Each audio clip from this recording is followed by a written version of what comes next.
You're listening to episode 51 of The Marketer's Mindset with Brian Burkhardt.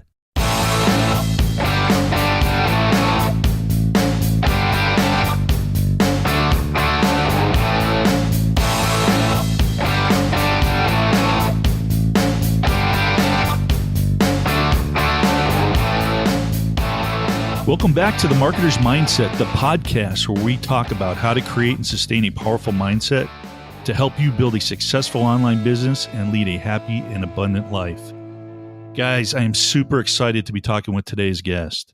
He was born and raised in a small town in New Jersey in a middle-class family where, despite having loving parents, he was constantly reminded that things of wealth were, quote, for them, not us, or believed the mantra, he can, I can't.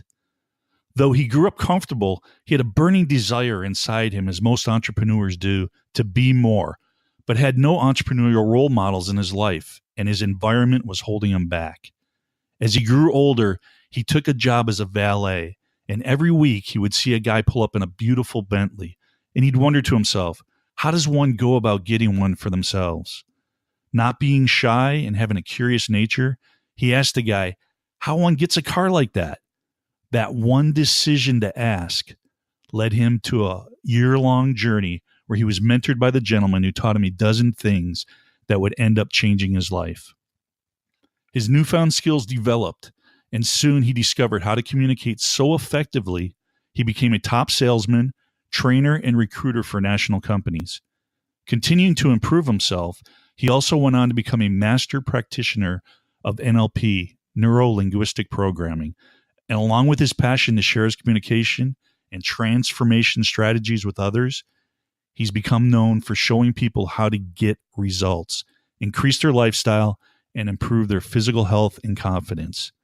Today, he's a results coach and the founder and president of Human Communications Institute, and has helped hundreds of thousands of people all over the world transform their lives through his signature events such as Core Strength Experience, audio seminars, and one-on-one coaching.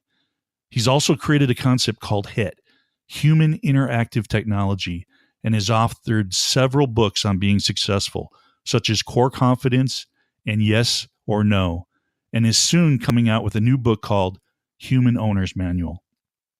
His approach is direct and effective. He leaves everyone he works with in a possessions of cutting-edge strategies and tools that will assist them in doing the things that will bring results they desire for their life. Simply put, he knows how to bring out the best in everyone that he works with. Nick Unsworth of Life on Fire calls this 6'6" coach a giant and powerhouse of personal development, and compared his trainings to what Tony Robbins does times 10.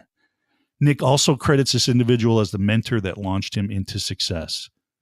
Please welcome to the show the man whose motto is average sucks, Michael Bernoff. Well, that is an intro of intros, and I so appreciate it. I'm thrilled to be here. I'm super excited to have you, Michael. This is so cool. And, we got to meet just the end of December, or middle of December at Joe Polish's I Love Marketing meetup. How amazing was that meetup? I mean, that was like the who's who of the who's who, right? It was amazing to see all you. There was 14 or 15 of you Genius Network members and entrepreneurs that were there. And you've been there, you said about a year in his Genius Network group? Yeah, I've been in about a year in Genius Network. I've been around that world, circling around the outer skirts of it for about 3 or 4 years. And in the last year, I've been inside the program. That's fantastic. And it's just it's a who's who of just entrepreneurs, huge thinkers, people that are just doing amazing things in the world and just totally giving back. So you're in a powerful group. So if anybody who's not familiar with Joe Polish and the Genius Network, just Google it. I'll have links in the show notes and just start exploring it. It's amazing. So to have you guys all in that room, it was just powerful. And you know what's weird, Michael, is, how when you set an intention or, I believe in intentions. I always try to set something for what I'm going to do, whether it's the podcast, an event that I'm going to, whatever I'm going to be doing. And there was a guy that I met through one of the groups named Douglas Halfpenny. Okay. And we never met in person, but he said he was coming out to Scottsdale to go to an event. So I said, hey, let's meet up in person. I'll take you to lunch. So I drove out there and he was raving about this event that he was at. And I'm like, what is it? And he said it was called Core Strength Experience. And he's going on and on about it and how amazing and how it's affected his life and how he cried and he had breakthroughs. And he's like, you've got to check this out. I'm going to give you some information. I was like, go right ahead, because this is right up my alley. Little do I know that when I come here and I meet you in December at Joe's place, he was talking about you. When I introduced and said, Michael Bernoff, I'm like, Michael, but that's the guy from there. And I loved what you said about when you talked about your moonshot, and it just really, it struck me. And it was someone that I said, you know what, this is my listeners need to talk about. He's all about mindset. And I love what you talked about. You've been teaching people to communicate for a long time and get things and things in their life. But one of the things that really clicked was you teach people how to communicate with themselves to get what they want. So I was like, I got to get this guy in the show. And I went up to you, approached you, introduced myself. And like a true entrepreneur, you were like, let's get it done. Here's my phone number. Text me as soon as you leave here and let's set this up. And I was like, wow, look at this guy. You were so busy, but I appreciated you taking the time and wanting to come on here and share your information. So thank you again for coming on. This is going to be awesome. Yeah, I'm excited about it. And that is really my passion. I mean, I spent a long time, and if you want me to catch up with that later, I will. I mean, I spent a long time in my life teaching people how to communicate with others and influence and make a buck. And that's what a lot of people are looking for primarily. But yet, once you learn how to communicate with you, that's when the true change takes place. That's when the real magic begins to happen. Absolutely. I couldn't agree with you more on that. Now, the purpose of the podcast here and why I set this up, Michael, was a lot of entrepreneurs are taught like, okay, here's the ABCs, here's the 5 steps to whatever. The magic formula. Yeah. Push button this, push button that. But so many tend to neglect the mind. And I think everything starts in the mind. So I want to ask you, how important do you feel that mindset is to one's success? Well, this is interesting. So I'll just jump right into something that you said, the conversation we had when we first met about my moonshot. And if those of you aren't familiar with the concept of moonshots, it's just something big you're going for. And I for years neglected it. I had no idea. I was like every other entrepreneur. I was struggling. I was challenged because nobody ever taught me entrepreneurship. I literally went in business, no different than, unequipped person to pay for a mortgage practically. And now I have a house. And I went into business for myself, basically by myself. And I was all alone. And I thought that if I sold more, if I could just do better at selling, get more people to buy, get in front of more people, it would change everything. So one day, a major gentleman, it was part of the intro you said, but it's something else that happened to me, changed my life in a major way. And I started studying influence. And this is where a lot of people, you get on a podcast like this, you get into marketing and you're like, how can I sell? How can I influence? How can I do what you do, Brian? How do I do what this Joe guy you're talking about does? I want to do that. And I figured that out. I literally figured out at a mid-20s, multiple 6-figure income, eventually showed other people how to do the same thing, built $1 million business. And I built it all on the back of you can teach people how to influence, sell more, make more, do more. And what was fascinating is I had no idea that no matter how well somebody was doing or how well they weren't doing, the ability for them to deal with themselves on a regular basis, from how they felt to what they did to how they acted to their relationships to the food that they ate, the choices they had, that literally the ability to control how they thought was dominating them even more than their need for economics. So if I were to tell you the number one thing you got to work on in business after you get past like getting your needs met financially, you've got to get your brain focused and around who you need to be to get where it is you need to go. So I'll start with that. No, and that's so true. And like I said, so many people tend to neglect that part. They want to go through and they want to show you the hows. And it's like, all right, the hows are great, but if you don't have that inner belief and you're not strong about what you want to do, I could show you, you could probably sit down with someone and show them exactly what they could do, show them how to influence it. But if they don't believe and they're not going to apply that to them, it's not going to happen for them, And so, and one of the things that you said, and it was, I was watching a video of you with Nick Unsworth event for his Life on Fire. Yep. And I so resonated with this, Michael. You started talking about how you grew up in the middle class, and the thing that really was affecting you was that you were comfortable comfortable middle class. And I said, you know what? I always thought about this. And it was funny because that you said that is I said, if I go to an event and I need to speak, I want to get up there and start my story out and say, you know what? I've got a tragic story that I want to share with you all. I grew up in a loving family. Me and a sister, my dad worked hard. I learned some good ethics.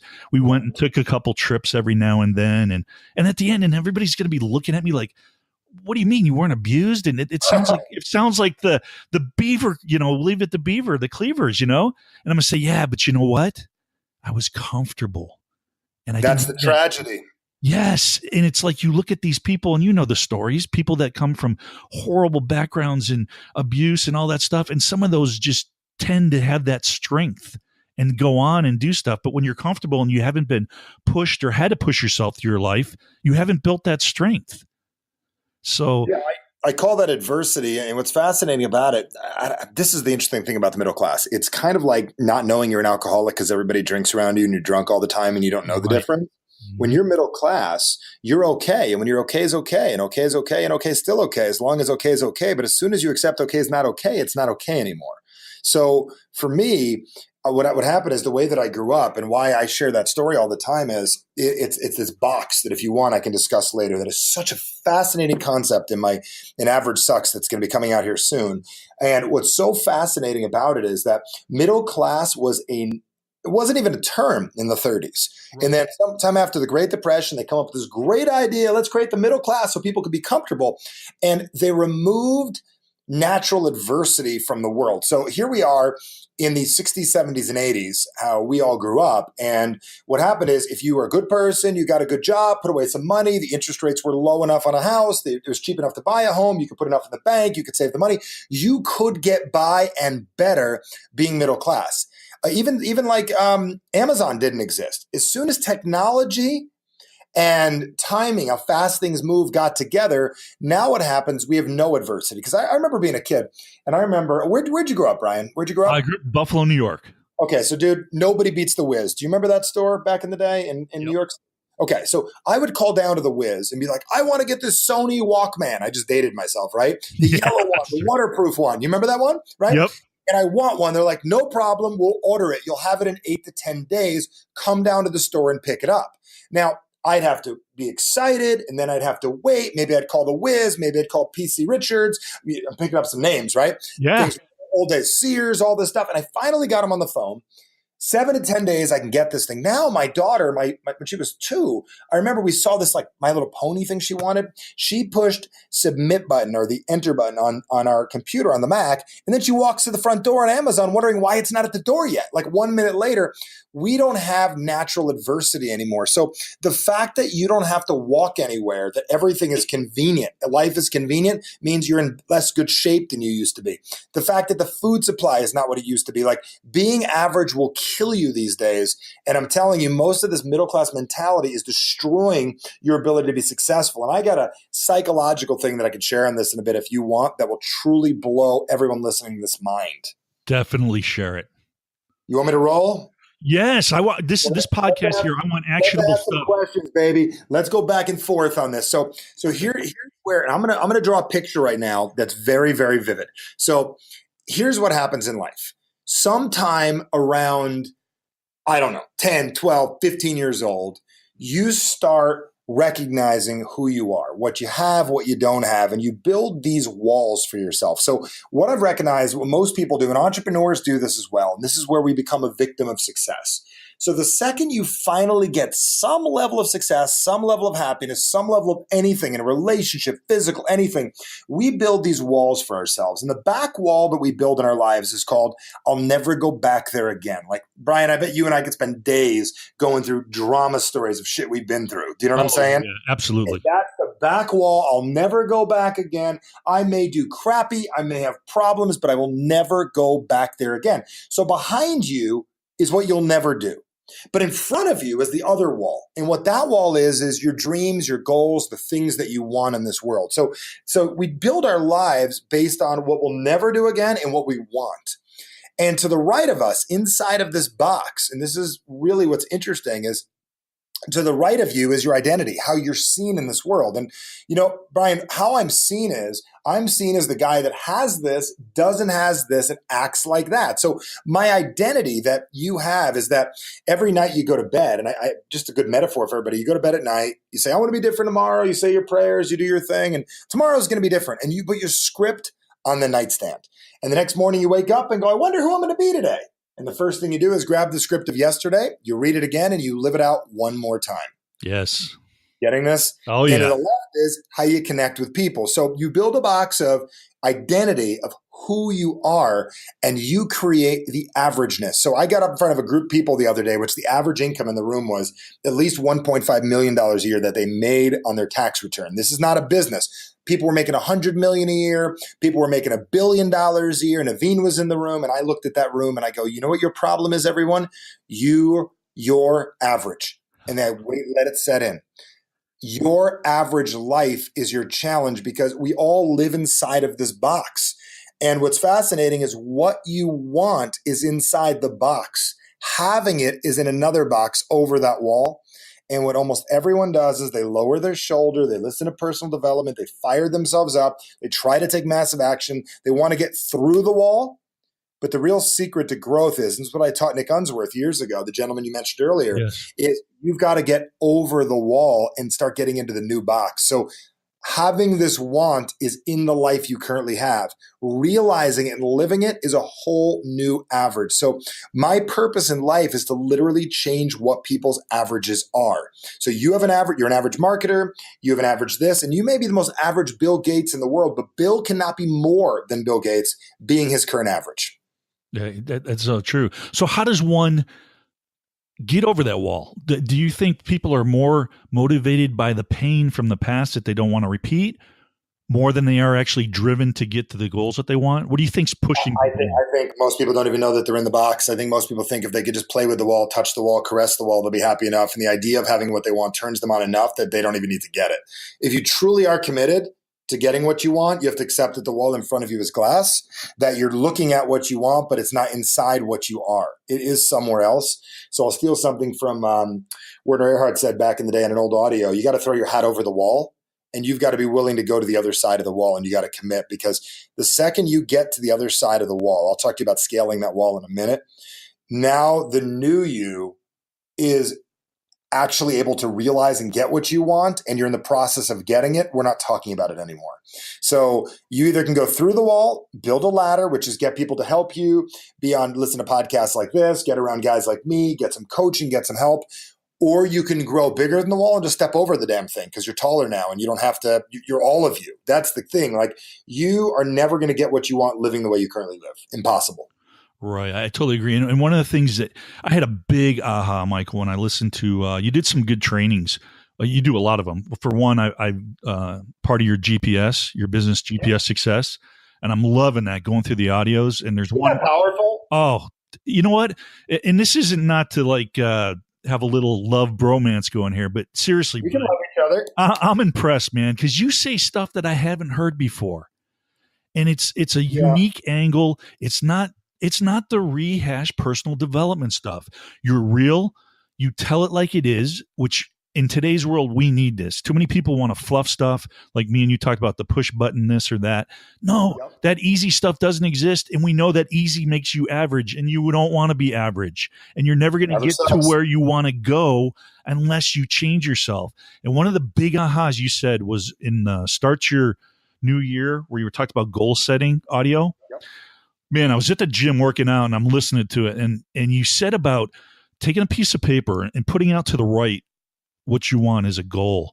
And one of the things that got me though, and let me see if I interpreted this right, or maybe I set up a whole different paradigm shift for myself. But instead of setting a goal, like you always talk about, people want 6 figures, they want the 6-pack abs, whatever it is. I want the Bentley, or I want the new Lexus, whatever it may be, was putting out to the end who you want to become. Yes. And I thought, you know what? Because I got rid of setting New Year's goals. I don't do that anymore because I think you need to set goals constantly or do things. You shouldn't have that as an event that you wait for the end of the year or beginning of next year to set goals of what you want to do. I think that's just, you shouldn't have that to do it. But what I thought about was so powerful is if you strive to become who you want to be, what you need to do to be that person to get those things, then your little goals inside will be, all right, maybe I want to get to 6 figures first, or I want to get to 500,000 first. And you keep upping those and changing those goals along the way.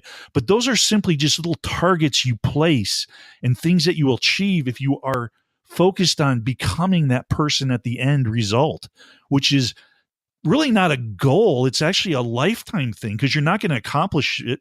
You're always going to want to improve yourself. Is that kind of what you were trying to get across from that? Yeah, I mean, that's the thing. I mean, literally, if you want more money, become a more influential person by the end of the year. If you're a more influential person, you'll have more money. Right. I believe at the end of the day, everything is about growth.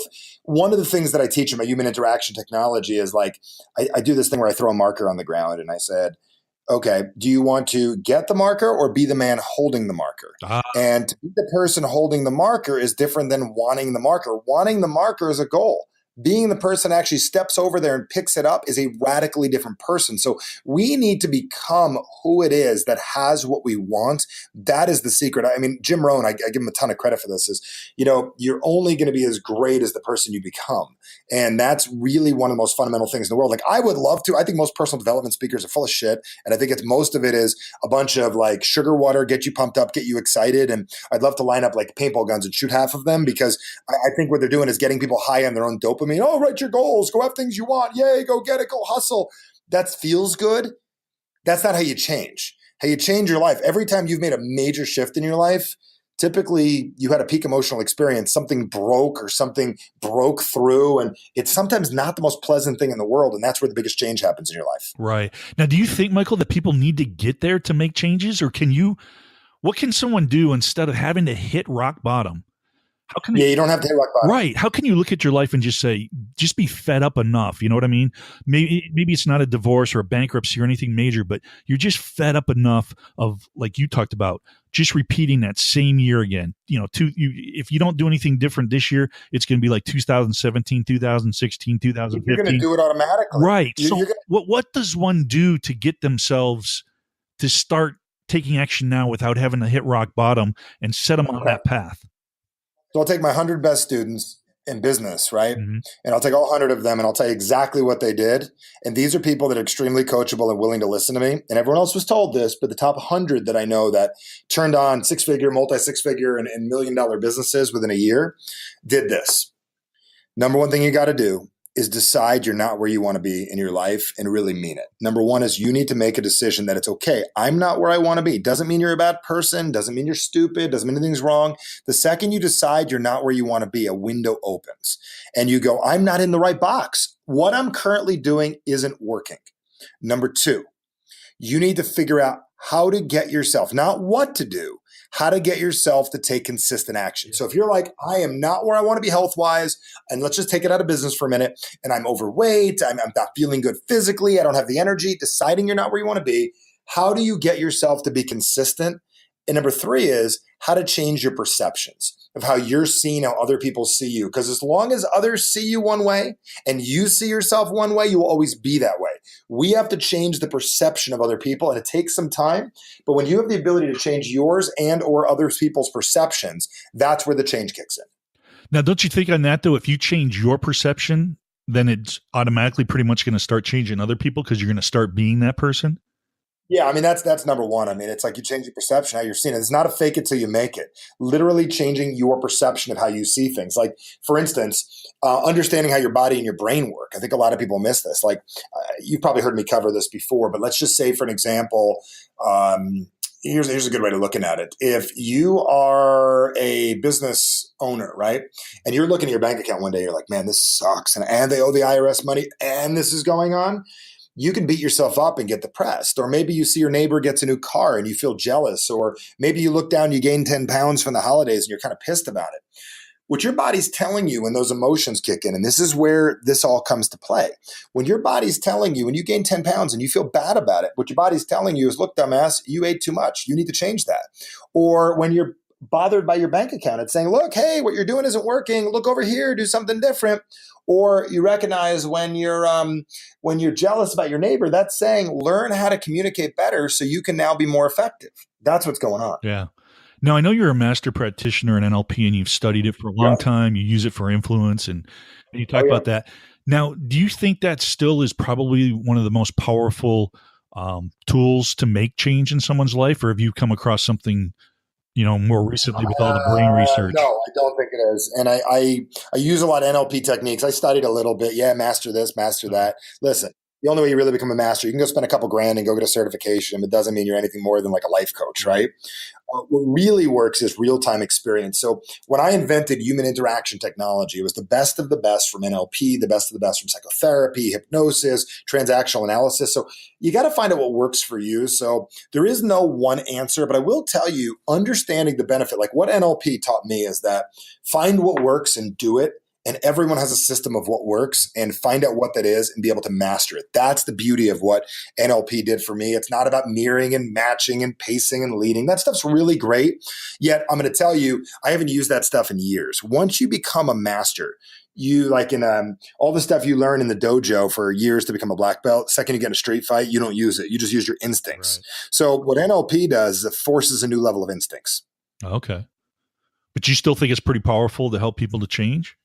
Or do you think? Extremely powerful to get people to change. Extremely not powerful if you didn't use it to change yourself and make yourself confident.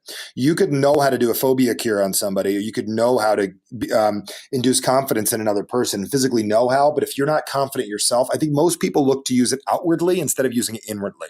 So how I used NLP is I changed my life, and I use it to build a new person. I use it to really activate all of Michael instead of, at first I used it, I'm going to sell this guy something. Ooh, look at that pace and lead. Oh, look at that reframe. Oh, look at that future pace. Now it's like, how do I future pace Michael to be the best possible Michael? Right. And that was a powerful thing, was future pacing, right? Very much so. Awesome. Because I've learned some of that stuff, and that is powerful. And I think that's what's so cool is that you used it for yourself, and that's what it should be. Because like you said, if you're not going to have the belief, or you're not going to change yourself, how are you going to make changes in others? It starts with you. And you've got to get to that point. Yes. I mean, everything in life is going to start with you. I mean, you need to make those decisions and really, really figure out what it is that you want for your life and what you'd like it to be, and also framing yourself the way you'd like to be seen. And what's interesting is accepting you're in that box, and accepting your own averageness, and accepting that you will keep on repeating the same life because that is what you set up, and your old wants are your current life. Once you get that, you're going to realize that you're operating off a program that's probably 20 years old that you didn't even realize you were in. Oh, yeah, absolutely.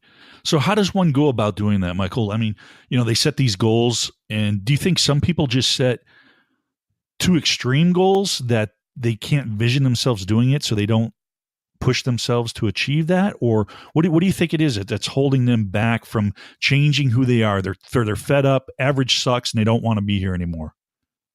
Yeah, I think the biggest challenge people have is what they want and what they do have nothing to do with each other, and they're programmed incorrectly. Like one of the things I cover at Core Strength, why your friend liked that so much, is that I introduce you to your unconscious program. Like below the surface, no matter how hard you work, your body and mind are designed to keep you constant with your current identity of how you see you and how other people see you. So your brain will always bring you back to where it is that you're at, no matter what. So accepting that is one of the most important things, is that you created this for yourself, whether you realize it or not. So your job now is to break that concept. And how that concept gets broken is by you, A, accepting that it's there, but B, realizing, like, I'll give an example. A man says to me, he really wants to build his business, right? And I say, great, you want to build your business, I want to make $1 million. But everything he does in his day is about wanting that, not about doing it. And when he goes for it, he doesn't recognize how his brain works. So like, a great way to explain this is that your brain's number one focus, and forget your brain. Like, I'll make it your brain. Your mind and your brain have one really, really important thing. And this is exciting. Your brain truly wants you to be happy. It really does. It wants to look for advantages. It wants to work with your heart to get you your passions. It truly sets out every morning to give you advantages, to give you an incredible life. The challenge kicks in is that there's an overriding program that gets in the way called your avoidance technique. And your brain will override your advantage program any day of the week the second you see anything worth avoiding. So I'll give you an example. Like, you got a guy that wants to make more money. In order to make more money, Brian, you need to first admit you don't have enough. And admitting you don't have enough kind of feels like you're not good enough, which makes you uncomfortable. So even though you want money unconsciously, it makes you uncomfortable. Like wanting to get in better shape reminds you that last time you went to work out, you wound up quitting anyways, and quitting makes you feel bad. So you gave up last time, you'll probably do it again. So why bother? Your brain is doing this, like I call them like predator programs. Like remember like the little green and white DOS screen in Predator and Terminator back in the day? Yes. Like, your brain is looking at things and going, I want to quit smoking, but if I quit smoking, I will lose friendships with the people that I have. My most important thing is my friendships. If I smoke, I'll feel bad. I'll make them feel bad. So I'll just keep smoking and die. Your brain's doing that without even you being involved. It's crazy. It's amazing how there's so much struggle between what you want and what you're living and what you're programmed. And no wonder why people don't get what they want. It's pretty simple to change once you uncover it. Like we got a process that we do at Core Strength, which is probably a little advanced for everybody just to jump from this phone call to that. But the process we have is we don't give the unconscious mind time to think. And we have a way of locating, bypassing it. So by the end of the weekend, everybody rewrites their program. And fortunately enough, people put some good wants of things they want to have, but a lot of times it's hard to think much bigger than our current desires. So if you look at how did you get this life, your life is a dream compared to the one that you had years ago. Most people's are. Like, it's a dream. Like, years ago, you would have dreamed of this. You didn't realize you set this up. You wanted free time. You wanted to own your own life, and you wanted to be in business. Congratulations, you've got that. The problem is you forgot to add the freedom along with it and everything, or you forgot to add the finances with it or whatever. So you got the freedom, but you don't have the finance. And I don't mean you. I mean people in general. Yeah. And that's the thing. You got to have that. You got to have it detailed. You got to, because like you said, you could say, hey, I got the business now, but I don't have the finances and I don't have the freedom. I'm working myself to death and basically just have a glorified job, Yep. Now, are you familiar with Ben Franklin's 13 Virtues? No, but it sounds good. Tell me about it. I'm always learning. If you read his autobiography, what Ben Franklin did is he took out 13 virtues, and it's exactly what you're talking about, Michael. It's about becoming the person you want to be. So he wrote down different things, and I'll even kind of go off, and I don't know if these are all the ones, but matter of fact, I wrote down some things on my big whiteboard in my office, and it came from what you talked about, a lot of them. I wrote down keywords I want to look at. One was focus, influence, value, consistency, a big key one here, follow through, and then massive. They always say massive imperfect action, which I think is cool, but I like to add the word consistent. Because, as you know, you're not going to be successful unless you do things on a consistent basis. If I work out once in a while or I make a phone call to a client once in a while, that's not going to get me successful. So what Ben Franklin did is he wrote down these 13 virtues, and he would take one a week and work on that one virtue. So he would be able to cycle through all 13 virtues 4 times in a year. Wow. And it would help them. And you know his story, an author, an entrepreneur, an inventor, just an incredible life. One of the things, though, I have a question on, and I've asked different people, and there's different thoughts, and I want to know from your experience in your own personal life, and then working with hundreds of thousands of people, and there's maybe 2 parts to this question, but should one work on their weaknesses, or should they double down on their strengths? It depends what their weakness is. So it's a loaded question. If your weakness is you're insecure around people and you're having trouble getting started, if it's something worth fixing, like, listen, I'm not an organized person by any stretch of the imagination, so I can hire that. I can hire someone to be organized because I'm a creative, right? I'm a visionary. I'm an extroverted person, and I'm not going to want to sit down and outline things. So I hire people to do those kind of things and organize me. I'm not going to sit here and work on something that's below what it is I need to be doing. So I think what we need to do is hone our strengths, but more importantly, hone what you love. One of the things I love hearing from Alan Watts, who's absolutely one of my favorite people to listen to. He basically says, find something you love, get so extraordinary at it that somebody will pay you to do it and teach him that. So if you love the piano, I'm never going to make any money playing the piano, get so freaking good at playing the piano that someone has to pay you, right? So you just got to get obsessed with it and really dig deep. So I think the real question you're asking is not strengths and weaknesses. What do you freaking love? And find out what you love so much that you could just always do for the rest of your life. Find a way to get so good at it, somebody will pay you for it. Yeah, and I love that, what you said, because that was one of the questions I was going to ask you, because there's controversy on that as well. Do you follow one's passion? You've got Mike Rowe from Dirty Jobs who says, don't follow your passion. I don't believe in it. And to me, I think, especially if you're going to be an entrepreneur and you're going to go for something and you're going to put yourself out there, you've got to have a passion, because there's so many times where you're going to want to give up. And if you're not passionate about it, it's so easy to just say, nah, on to the next thing. I'm not really that excited anyways, So, Well, the difference between a business owner and an entrepreneur in my brand is a business owner will own any business, right? And they don't care. Like Ray Kroc didn't give a crap about McDonald's. He just wanted to make a lot of money and build this thing, and he saw the picture, right? I watched the movie. I'm hoping that's accurate. He was like, he did the E-Myth thing. He basically was the E-Myth. Like, get yourself off the org chart, right? If you're an entrepreneur and you have a passion for something, you love something, find that thing and do it. I mean, it may not make you money. You may have to do something else alongside of it. Don't go broke trying to figure this out. But you understand. No, and I think what you're trying to get at too is when you have a passion and you're an entrepreneur, you're about changing lives, not just making money. I mean, I'm going to tell you, I think it's Tony that said it is, your economics are in direct proportion to the value you bring to the marketplace.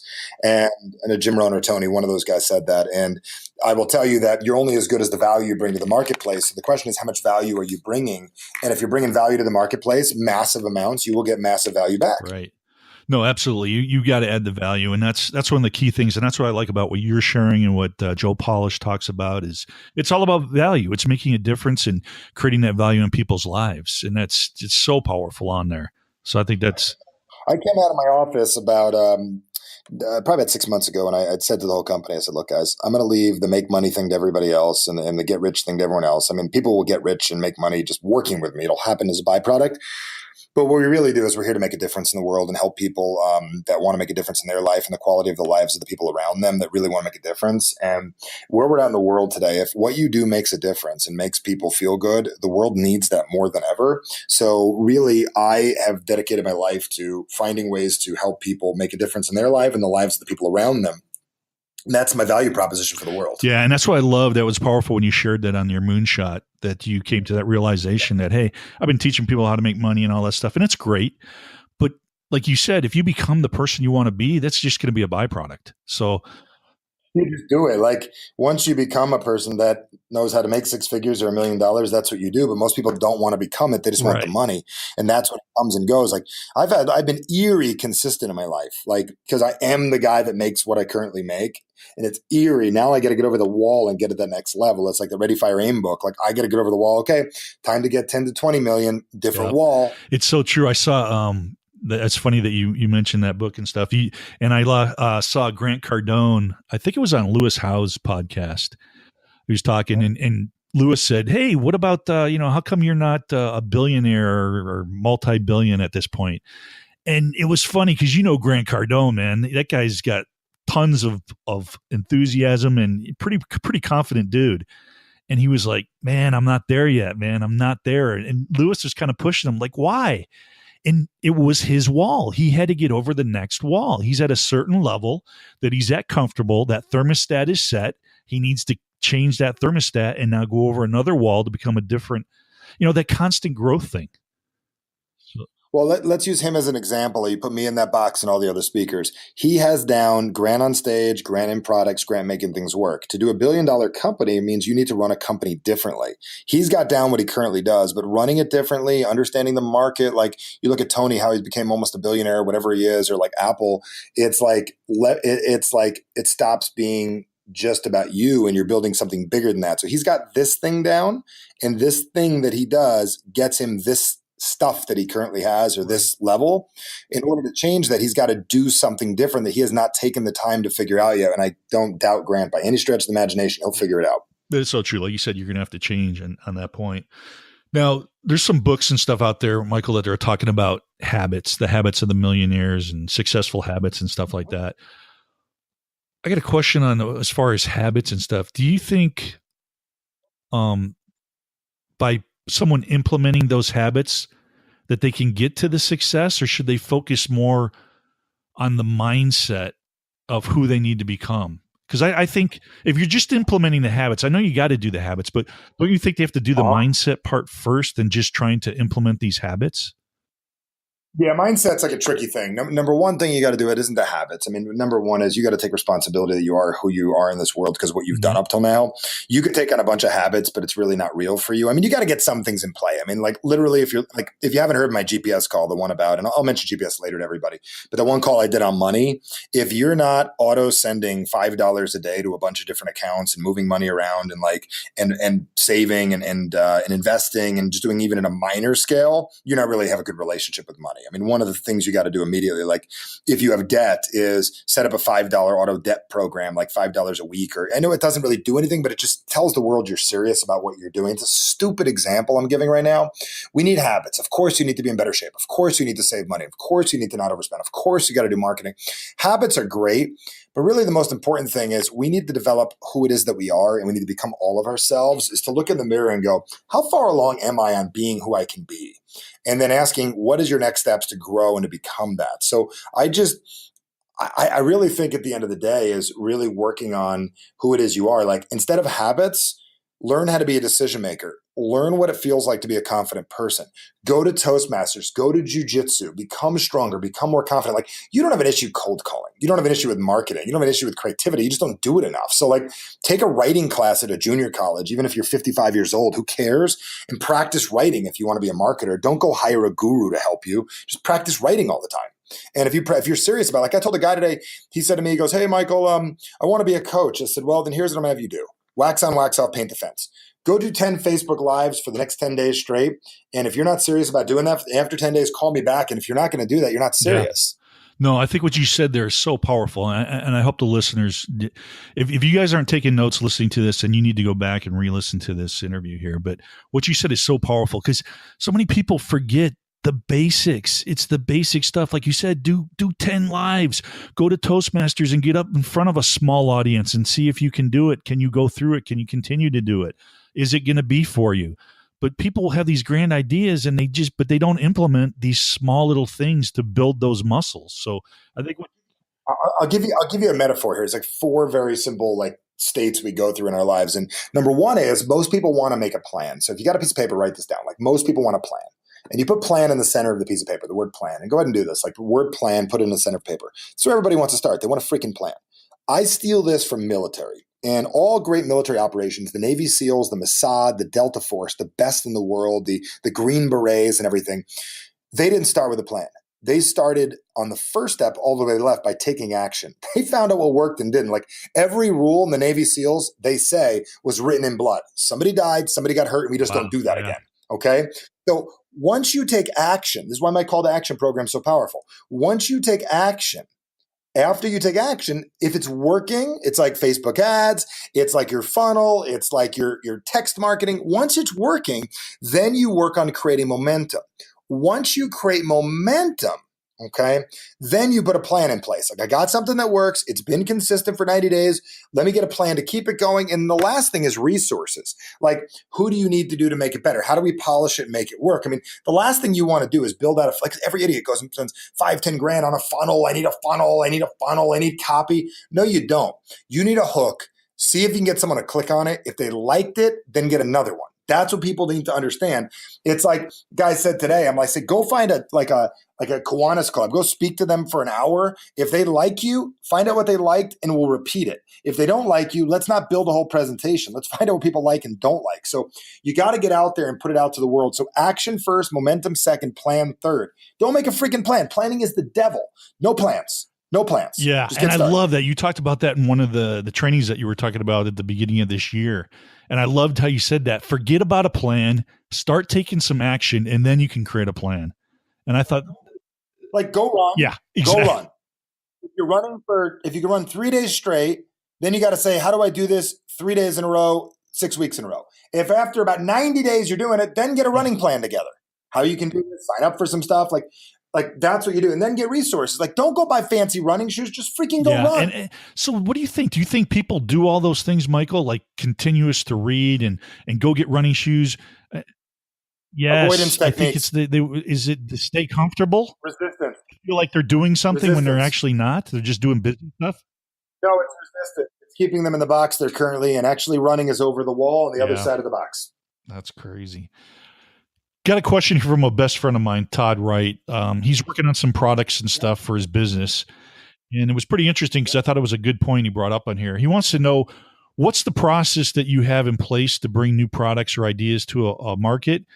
And how do you know how long to stay with an idea or a product before you switch and just kind of say, this ain't working, and cut it off? What has worked for you, or what do you found for your people you train? Yeah, let's make an imaginary thing up. So let's pretend that Todd's got an imaginary thing going on. Give me an idea of what you mean. Okay, and then he's I'll in the pool business. So he's trying to create a membership where they're building for pools so people can go on there and follow the process and some other stuff. So he's trying to get a website together and basically an online membership for them. Okay. So does he need to get a membership? Does he He's already got have a an great audience? Yes, he's got an audience and a clientele already. So Okay. So he's got an audience. He's got people that Yes. already want to buy it. Has he asked them what they wanted? I think so. He's been doing it a while. It's actually called Build Your Own Pools. And what they do is he gets all the plans, does the permitting and all that stuff, and shows people how they can go out and do the pool themselves and save themselves 20 to 30 grand. Fantastic. So his question is, how do you know that you're not being foolish and not living No, in his thing passion? is if he wants to implement the membership site now. So he wants to know, how does he get it going? Okay. And then how does he find out, you know what, this market, this isn't for them, and cut bait or continue to improve it and try to make it work. Okay, so I built my membership site. You're a member of Yes. you're a member of my GPS, and once a month, it's pretty badass for once a It's month sweet. live. Everybody listening, So- not to interrupt you, Michael, but you guys need to get involved with it. There will be a link in the show notes, and I'll talk more about it on another podcast. But go ahead. Yeah, it's like, I mean, $39 or whatever it is, nothing. But $39 is a chance. I love talking with you. I love giving advice. So I get a minimal little fee to talk to a group of you to learn more about you and how to help you once a month. So if I was him, I would do a live podcast or a Facebook Live once a month like I'm doing, and then also make content. I would just follow my system for that. So the reason that works so well is I would take some content he already has, put it up so there's something when they get in, but then offer once a month or once every other week a live Q&A. Like he's live for 30 minutes every other week doing hands-on advice. He loves it anyways. What does he care? And do that for a good couple of years. You will learn everything, every question everybody has, and you can expand upon that stuff. One of the best I've ever seen with this is this guy, Doggy Dan. Oh, yeah. He's a marketer. Is it Doberman Dan? No, I think it's Doggy Dan. He may be. He's like a dog trainer. So I get a new dog. She's nibbling at me at the middle of the night. How do I train my freaking dog? And for $1, I get this guy's membership site. Everything I've ever been thinking in the world about dogs is in there. I don't even want to cancel it because I may need it later on. So what I'd recommend if I was your friend is, what I like about my system is once a month, stop doing this whole like everything's automated. I don't touch anyone and talk to them. Make a year commitment that, man, you're going to get in there and dig with your people, give them love, build a community, add a Facebook group to it. Like we have with GPS. Did you see we got a Facebook group now for it? Yes, it's awesome. Also? I love it. Get in there, talk with them, give them the goods. And that's what I would do. If Now, I was when do you, for you, what has worked when you decided saying, hey, a project's not working? How do you know when to cut bait and move on to something else? Is it a passion project or is it a profit maker? Let's do with a profit maker because it's pretty much easier that way. If it's not, if other aspects of your business are making more money and you're losing after 90 days or 6 months, so just use the old 60, 90-day rule and not mess with it, huh? Yeah, I would just kill it because there's another way you can do it. If it's causing pain to you, if you love it, do it. If you don't. And that we just had to do that recently. Oh, really? In our company, Okay. Same thing. Pretty sweet. I got a course called RPM, my Rapid Presentation Master, years ago. I did it live, but it exhausted me to do, and I loved it. But people's biggest fear was presenting. So, hey, let's do a course about your biggest fear. Let's bring Freddy Krueger and Jason Voorhees to come kill you, right? And that was literally RPM. So you know what I did? I brought in a great video team, recorded it, let people do it from the comfort of their home, and people like it more. Perfect. Yeah, that works. That works out good. I like that. What are you doing right now, Michael, that maybe scares you or is making you stretch? Working on my book, this new book that I have, The Average Sucks book, which is really, I heard you mention earlier about the Human Owner's Manual. That was my move. We switched over when Tucker and I got together about my book. We talked a little bit about, I'm writing it. He's helping me just organize my thoughts. I'm not ready for that book yet, Human Owner's Manual, but the book I'm getting out is Average Sucks, is my simplicity of explaining how to get out of the box. And it's stretching me because it's forcing me to take my amazing verbal delivery and make it written about a subject that I spoke about that's not linear. Some of the other stuff I've written and done in the past has been linear. This is not a linear conversation. So that's been my big move to get that out there. That's been one thing. Also, I'm in the process of buying buildings right now. I got my first one in North Scottsdale that's opening in 45 days, our first Success Institute. Congrats. And we're opening it. Thanks, man. 6,200 square feet building. 3,000 square feet for auditorium space, and that's going to be, we're going to be doing events out of there. So it's not scary, but it's a different animal than I'm used to. So what is it? What can people do to get on a list or to start following you on that and to be part of those events? Yeah, I mean, a couple things. I mean, I'll give you a gift right off the bat. Check out persuasionenhancement.com. Persuasion Enhancement's got my 4-step process. It's really cool. If you're in business, you need that. That's one of my gifts for you. You'll get mad at me as a marketer, Brian. There's no like cells or anything in it. Just check it out. I appreciate that's the way to do it. Yeah, just check it out. I think it might at the end say, hey, you want to check something out, discount or whatever, but it's really like 20 minutes of awesome content. Use it, abuse it, share it. I have made so much money and helped people make so much money with that. That's huge. And if you're really serious business-wise, like check out persuasionenhancement.com.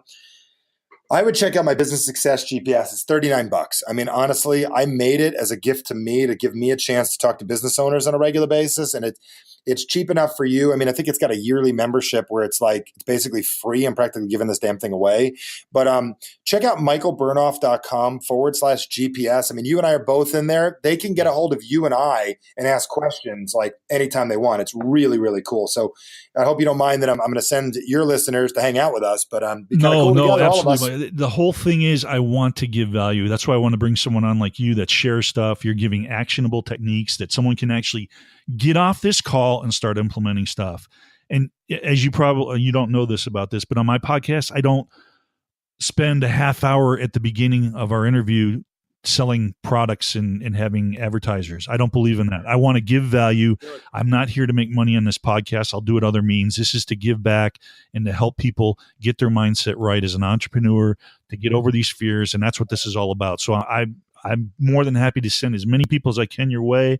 I'll put a link up on my website. I'll create a banner because I am part of the GPS and I believe so much in it and the value that you're giving. And for $39 a month, come on, there's just tons of value. So I'm definitely support you in any way I can on that. That's that thing. I love it. I mean, if you can't get, my commitment is if you can't get $3,000 a year out of that little commitment, and I think you can get it as low as $22 a month if you do the year. If you can't get, I know it's embarrassing. I'm going to, a guy like Joe Powell smack me. Michael, what the hell are you doing? You charge $20,000 for one day of coaching and you're giving away time for everybody. Yeah. It's my give back to the entrepreneur. Life's too hard as an entrepreneur. We got to find a way to make it easier. You're totally right on the right track. And I'm sure it pays off in more ways than one doing it that way. I love it. I love helping people. And yeah, the michaelbernoff.com/GPS still offers that great rate on it. And I give away to any of your listeners that wind up enrolling.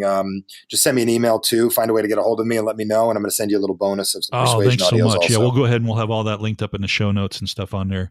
What is one of the biggest challenges that you had to face as being an entrepreneur? Accepting that I had a business partner years ago that I had to get out of being in business with. It didn't work out. Accepting that I'm not going to tell anyone one way or another, but accepting that I can do this all myself and not needing anybody to help me. Long time ago, I was about 29 years old or 30 when that happened. I'm 40 now. And that was one of the biggest things at the time was just having those tough situations and dealing with the legal stuff and all that stuff and just accepting that I'm going to take this thing on myself and getting through that. Wow, that was a really big one. What's one of your biggest, if you do have any, biggest business regrets, and what did you learn from it? I can't say I truly have regrets. I'd say the biggest learning experience that you can have in business is to be really clear on what it is that you want and make certain you're as clear as possible with everybody around you, because as an entrepreneur and as a leader, people are going to follow your direction. And if you're not clear on what you want, you're going to screw around with your team and they're going to get off track. Absolutely. Now, I know you're a big reader too, and you have a great reading list also for the listeners in the GPS program. You list books and stuff. What are 2 or 3 books of yours, Michael, that have had the biggest impact on you or that you give away the most to other people?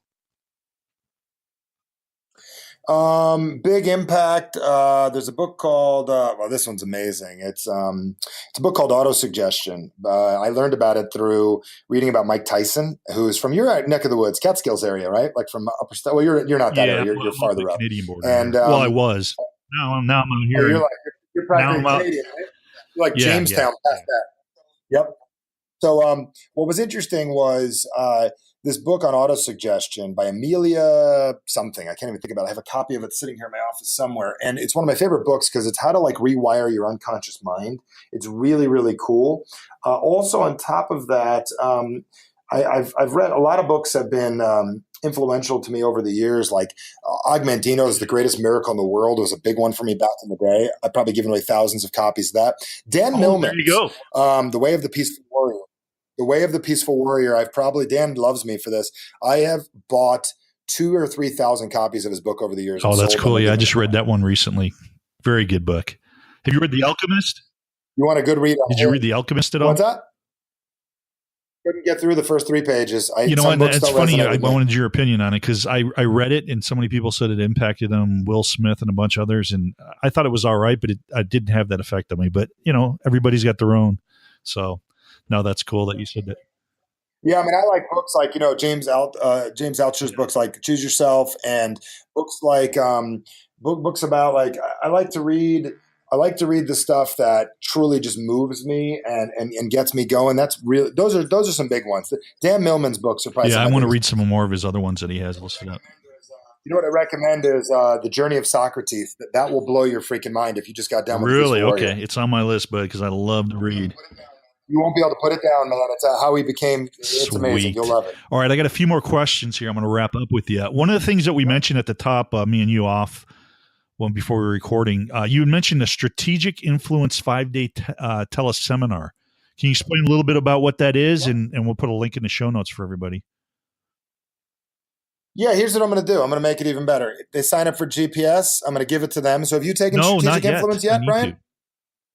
My gift to you. You just got it for doing the show, and I thank you. I appreciate so you can be on next month. It's 5 days working with me. I've been doing it for 15 years. How to influence yourself and how to get yourself to strategically get your life to be the way you want it to be.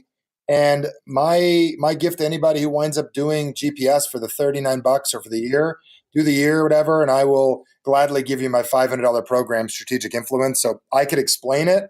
Or I've never said that in a million years, but I think I'm being a smart marketer by doing that. I mean, it's so cool, Michael. I mean, just listening to you, like I said, when I met you out there at Joe's, you can just tell it comes through. You care about your people. You're not in it to make bucks, obviously, because you're giving away some tremendous value here. But it just comes through that you really want to help people. And one of the things you mentioned in the Moonshot, you mentioned children briefly, and it's kind of been one of my passions too, is to share this life skills with kids. I want to come up with some type of program where they learn life skills and how to communicate with themselves, influence people, how to handle, bullying, all that stuff that people are going through now that is not taught. They don't have the owner's manual for it. So I love that you're pursuing that stuff and you're not just helping adults. Because I know you got a core strengths for teens too, don't you? Or you did? Yep. Teens come out for core strength. We started that because my teenager had some challenges she was going through. And at 14, we said teens can come. So it's the ability to come to my event with your family and we learn together. So that after Strategic Influence, you find out all about core. So I'd love to see you and I got to talk about that as well. I'm definitely going. Like I said, Doug Halfpenny was out there. So I definitely want to go to that. And being right across the valley from you. So it'd be easy. No brainer, man. People coming from Australia, it's $4,000 to get here. You just got to drive. I've got no excuse, man. Hey, what's the best way to get in touch with you? Social media wise, email? What's the way for our listeners? Yeah, catch me, Michael Bernoff on Facebook, Bernoff. Call my office directly. Pick up the phone. Call my assistant, 480-214-9803. Find out, see if you can get past her. Tell them what you're looking for. Typically, the best thing is pick up a class, then find out how to get on the phone with me. That's typically what I always tell everybody. If you're serious, step up and we'll do this. 2 last questions for you, bud. What is the impact that you want to have through your programs and your teachings? Simple as this. Since I've been in personal development, the success rate of people in this world has been about 3% of the world has been successful. 3% of the world makes over 6 figures. 3% of the world is happy on a regular basis. No matter how you spin it, it's the truth. If you don't like what I'm saying, you probably wouldn't be listening to a podcast like this. You know this to be true. By the time I'm done, my mission will to be affect that by at least 1%. I'd like to have the 4% of the people in this world getting the life they want. If I can do that, I did my purpose well. Beautiful. I love it. Simplistic, but yeah, it's a big challenge. So hats off to you, bud. Hats off. Huge. What is the last and final message that you kind of want to leave with the Mindset family? What would be a final message that you want to kind of sum things up and let them know? I guess the biggest thing to sum up is you've already mastered doing what you already have. You've already figured it out. I leave you with this statement is that no matter what you do, you're going to be as good as you are right now. And you could sit on your ass for the rest of the year. And the last couple of months, you could probably wind up same place economically, health-wise you are currently now because you know how to do this. Start doing the things you don't know how to do. Start living in ways you don't normally live and get over that damn wall. And the way you get over the wall is start just practicing things you don't normally do. Put yourself in situations you're not normally in and start playing a little bit differently. You do that, that's where the growth comes in. Guys and girls, go back. Like I said, if you haven't had a pen and paper listening to this, you need to go back, listen to this recording again. Michael shared some great stuff here. He's made some great offers to you. If you guys do not take him up on it, you are insane. And I can say that because I am part of one of his products, and I'm going to be taking some more. I'm going to be going to Core Strength, and I'll be sharing stuff that I learned throughout the podcast and everything. But guys, you need to delve in deep. You need to look up Michael, research him, just put in Michael Bernoff in Google, put it in YouTube, and you're going to get a ton of stuff that he's already put out there. But I highly suggest if you want to start out, go through the Business Success GPS. I'm in it. If you have questions, reach out to me. I'd be happy to share what I'm learning and what it's all about and everything. Michael, thanks so much, bud. This has been great, and I appreciate all you've shared and what you've given away. You're doing awesome, man, and anything I can do to support you, I'm here for you. Brother. I appreciate you too. And any way I can help, let me know. And you just keep on rocking. You're an advocate for change and an advocate for marketers, and just appreciate what you do. And I'm glad our paths have crossed. We got to connect. Thanks. Hey guys, thanks for listening. Until then, I wish you guys a brilliant life. Take care, guys. Hey guys, thank you so much for listening to this podcast. I really and truly appreciate it. And if you enjoyed this episode and want to learn more about developing a strong, successful mindset, then go ahead and subscribe by clicking the I'm in button below this podcast. Each week I try to deliver great content that you can learn and apply immediately to help develop a better mindset so you can build a great online business and hopefully a better life. So if you like what we're trying to do here at the Marketer's Mindset, then help us spread the message and give us a rating and review on iTunes so we can help more online marketers. Lastly, I want to hear from you. So if you have a topic you'd like us to discuss or an online marketer that you would like us to interview, then send me an email to brian@themarketersmindset.com. Thanks again. I love you guys. And until next week, take care, and I wish you a brilliant life.